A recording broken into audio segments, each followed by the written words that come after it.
Hello students, मैं हूं अनुभव और आप देख रहे हैं अनुभव ट्यूटोरियल्स। आज हम यहां पर बायोलॉजी का न्यू चैप्टर स्टार्ट करने जा रहे हैं। Chapter number 1, the living world. यहां पर सबसे पहले हम एक साइंटिस्ट की बात करेंगे, अर्नस्ट मेयर। 1904 टू 2004 इनकी लाइफ स्पैन 100 ईयर्स की थी। एवोल्यूशनरी बायोलॉजिस्ट, ये इन्हें एवोल्यूशनरी बायोलॉजिस्ट कहा जाता था क्योंकि इनकी एवोल्यूशन के बारे में बहुत अच्छी समझ थी। डार्विन ऑफ 20th सेंचुरी, इन्हें 20th सेंचुरी का डार्विन कहा जाता था। Definition of biological species, biological species की डेफिनेशन इन्होंने ही दी थी।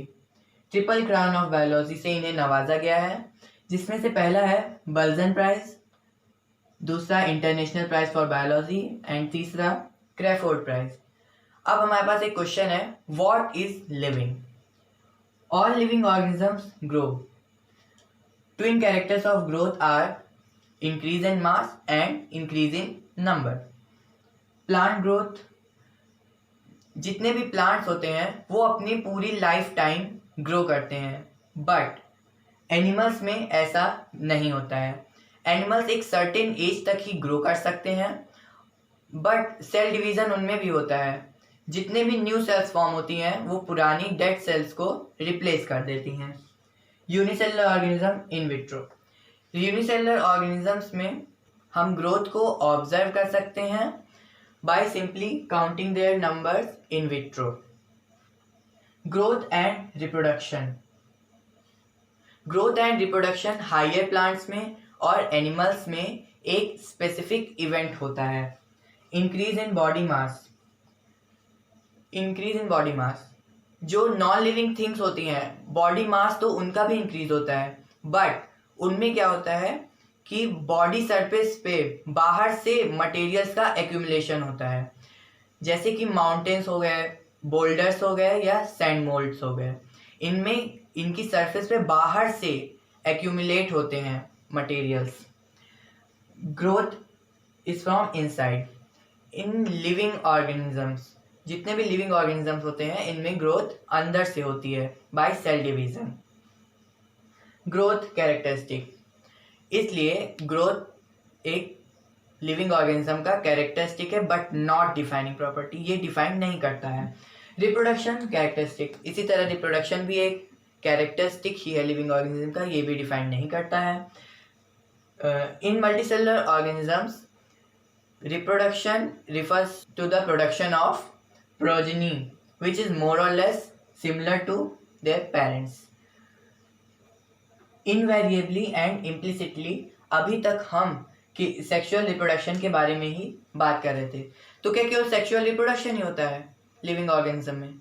ऐसा नहीं है, एसेक्सुअल रिप्रोडक्शन भी होता है। In fungi millions of asexual spores are form. Yeast and hydra reproduce through budding. In budding, the organism have outgrowth. The outgrowth is called bud. When the outgrowth detach from the parent cell, it develops into a new organism. The whole process is called budding.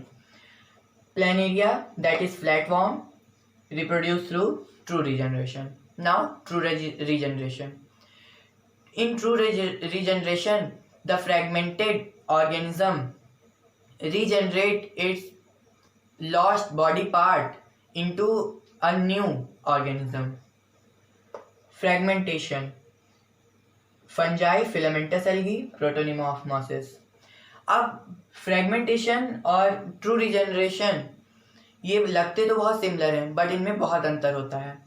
In fragmentation में क्या होता है, जो organism है उसकी body कहीं से भी ब्रेक होके एक न्यू ऑर्गेनिज्म में डेवलप हो जाएगी।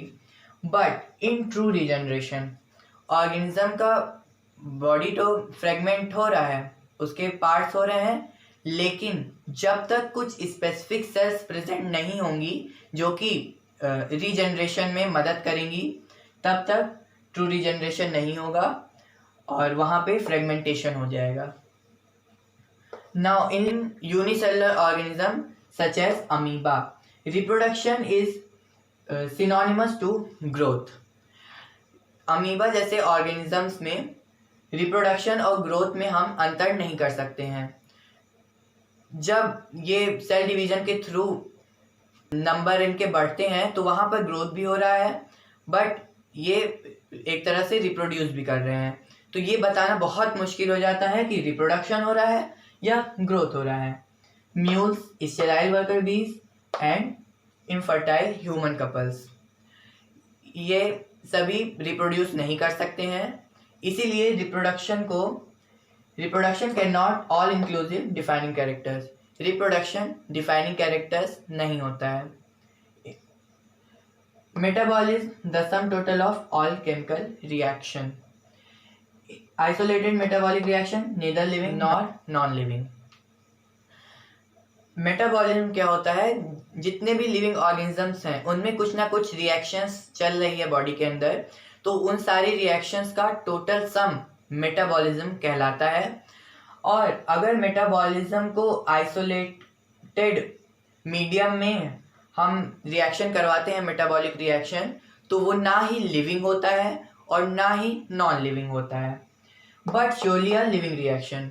वो लिविंग थिंग तो नहीं होता है, बट आइसोलेटेड मेटाबॉलिक रिएक्शन एक लिविंग रिएक्शन होता है। Defining property, cellular organization, metabolism and consciousness. तो चलिए अब आगे बढ़ते हैं। लिविंग ऑर्गेनिज्म जितने भी हैं उनका most obvious and technically complicated feature होता है ability to sense their environment and respond to chemical, biological and physical stimuli. Photoperiod affect the reproduction in seasonal breeders, both plants and animals. Human beings are the only species which is self-conscious. Human beings एक only ऐसे species हैं जो self-conscious होते हैं. Coma patients are living.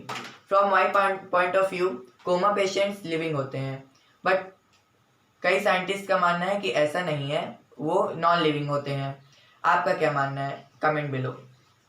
The living organisms are self replicating, evolving and self regulating.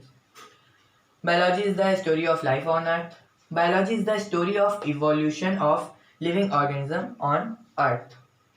जितने भी living organism हैं present, past और फ्यूचर के, वो सब they are linked to one another by sharing common genetic material. वो सब कॉमन जेनेटिक मटेरियल शेयर करते हैं, बट टू वेरिंग डिग्रीज। मतलब जितने भी प्रेजेंट, पास्ट और फ्यूचर के ऑर्गेनिज्म हैं उन सब के जेनेटिक मटेरियल में बहुत थोड़ा थोड़ा ही डिफरेंस होगा। Diversity in the living world, हमारा अगला topic. 1.7 to 1.8 million species are describe. 17 lakh से 18 लाख स्पीशीज हैं जो डिस्क्राइब की जा चुकी हैं, लेकिन साइंटिस्ट रॉबर्ट मे का मानना है कि 70 लाख स्पीशीज और हैं जिन्हें अभी डिस्क्राइब करना बाकी है। लेकिन कई सारे साइंटिस्ट का मानना है कि और भी बहुत सारी स्पीशीज इस अर्थ पे प्रेजेंट हैं, लेकिन वो अभी तक डिस्क्राइब नहीं की गई हैं। और कुछ स्पीशीज ऐसी भी हैं जो बहुत पहले ही एक्सटिंक्ट हो चुकी हैं। Biodiversity, the number and types of organism present on earth.